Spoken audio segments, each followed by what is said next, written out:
But you cannot stay hungry for so long. So I had to reach out to people and tell them that what is happening. In that the pandemic was like 1 month down the line, second month, fourth month. I started getting worried. All this time I have no money.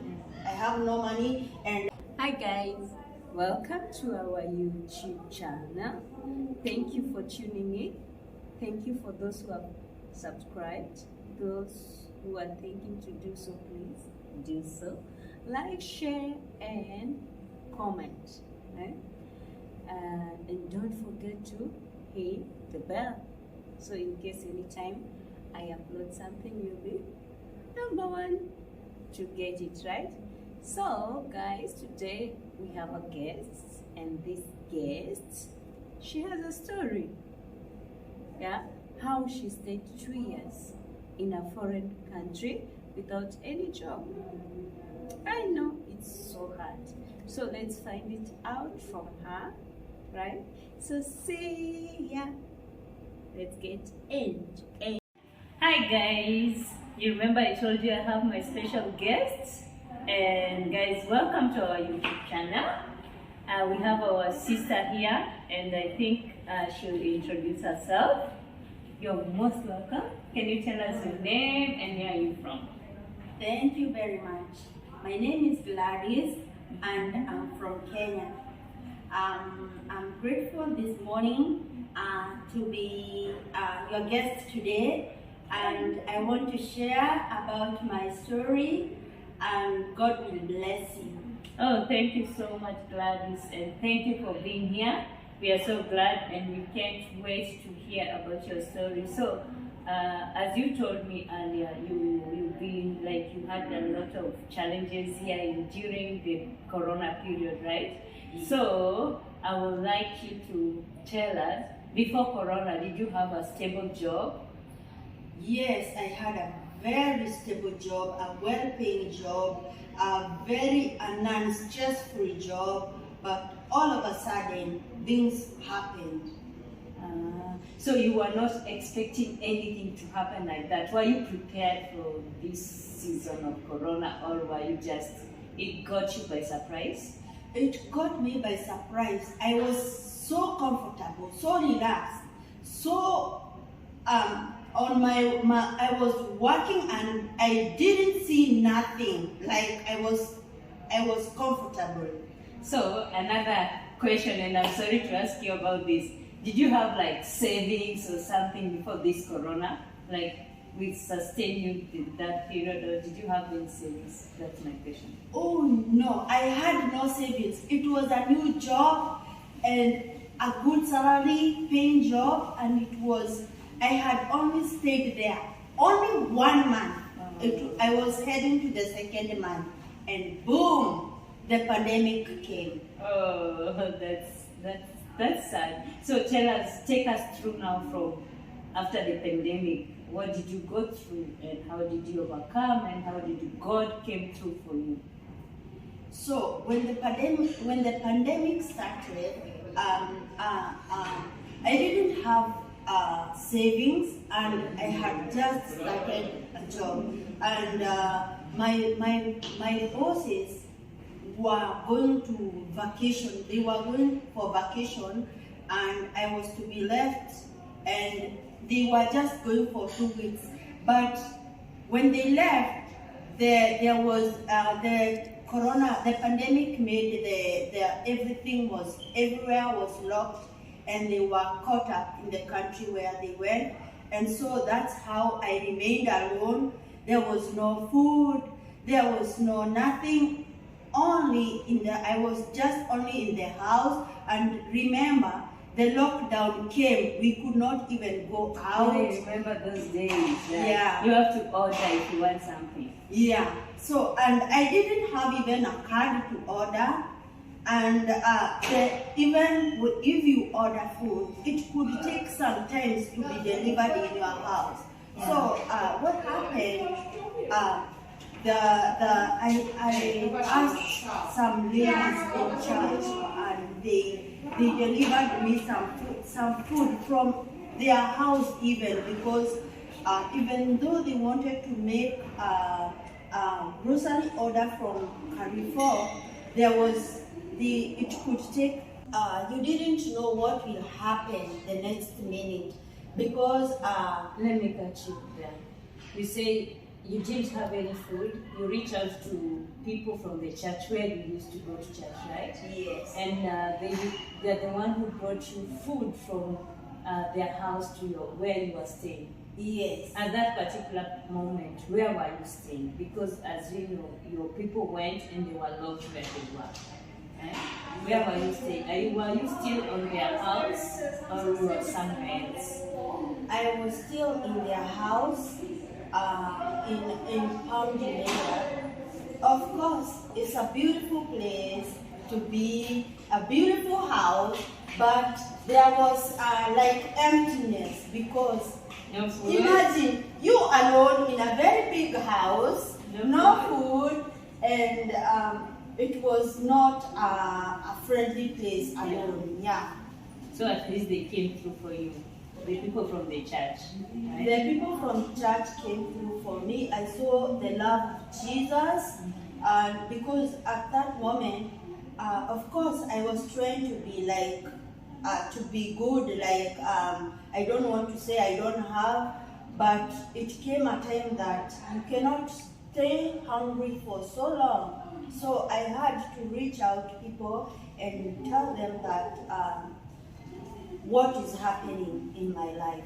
Yeah. Yeah. And then I remember there was a time that we could not go out without sending application, like you need to go out and do this and this, and then you wait for the government to reply you so that you can be able to move around and go out, right? Right. So that was the period that these people were bringing food to your place. No, they delivered by car. They could ask permission and say it's an urgent, because if somebody is starving and you ask for permission, they could let you bring food. Yeah. Yeah. So from there, what happened?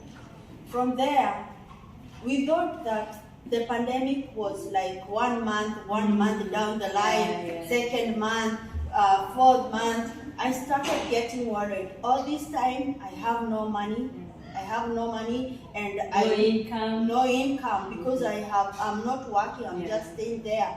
So this was a time where to trust only God, and it reached a time that the contract of this house is finished. Oh, no. So we have to move out. So you have to move out because you're alone on that house. Yes. Right? Oh. So what happened is that it was now 10 months since the corona started. So you are in that house for 10 good months. 10 good months. Surviving alone. The loneliness, you can imagine, because there's no going out, you know. Yeah. So my boss sent her friends, and they went to look for a place where we could locate, so that when they come, they can find a house. And to be honest, they came. And when they came only for 1 month, even less than 1 month, because their expectation didn't work. They thought that they had a fancy car, that they will sell it and get money to pay the house. But that time, everything was... No one was buying anything. Life was so hard during the pandemic, right? Yeah. So the plan failed, and they could not afford to pay the house anymore. So what happened? They left. And when they left, I was totally left without no job, nowhere to stay, nowhere. Oh, no. So I tried to reach friends, but this time I was not lucky. Remember, I didn't have money, but they gave me a few money. But this money, I was wondering if I go to start staying in bed space or in a renting room. Which is very expensive. Yeah. Guys, let me tell you, a bed space here it's just one room like this, and then there is a multiple beds, and you have to pay one bed for 700. 800. 700, 800, which is like, I'll tell you later, in Kenyan shillings is like 700 is like how many? Almost It's 20, like 18,000. Yeah. 20,000 per month. So Yeah. it was so expensive. Bed space here is very expensive. Yeah. So what happened, there is a prayer group we usually attend called 242 group. It's a small group whereby we read the Bible together, we share the word of God together and pray together. So I shared it as a prayer request. And one of my friends said, I can help you. I have a big house and you can stay in my house. And that was an answered prayer, and that's how I saw prayer works. This time I'm still wondering now. Here, yes, God has come through. I have somewhere to stay. But I don't have job. It took me like, again, another 5 more months before I get another job. This lady accommodated me for 2 months, and then as human beings, we do get tired. And she was like, now look for somewhere else you can go. I have helped you enough. I thank God because of that time that she kept me in her house, because she provided for me even the food. Yeah, that's true. So I was now asking for my friend for a place now in their home, in their place, whether there is a room I can go. And this friend said, you know what, Gladys, come and stay in my home. Whatever I have, we will share. And another friend. And I was so humbled that this is just the love of God, because even though I was to go and rent, I had money like for only 1 month, and the other month, if I don't get job, I'm there again. And the food. Here the food is crazy. Yeah. It's expensive. So the food, the transport, so yeah. So I moved into this lady's house and I stayed there. Now it was 2 months, but staying in someone's place as a grown-up, you are being fed like a kid, everything is being provided for you. Kind of, you feel ashamed, and you feel like you are even giving up, because you are you are becoming a burden. You are trying to look for a job you can't get, and you don't know what is next, because there is even no flights going back home. So I was like here praying to God, please God, help me to get a job. And also this lady was getting tired, and now it was 2 months. So now you stayed there 2 months, now here is 2 months. Yeah, this lady now was getting again tired, and I was here miserable now. I don't know what is next, where to go, and still God came through and He intervened, and I got a job.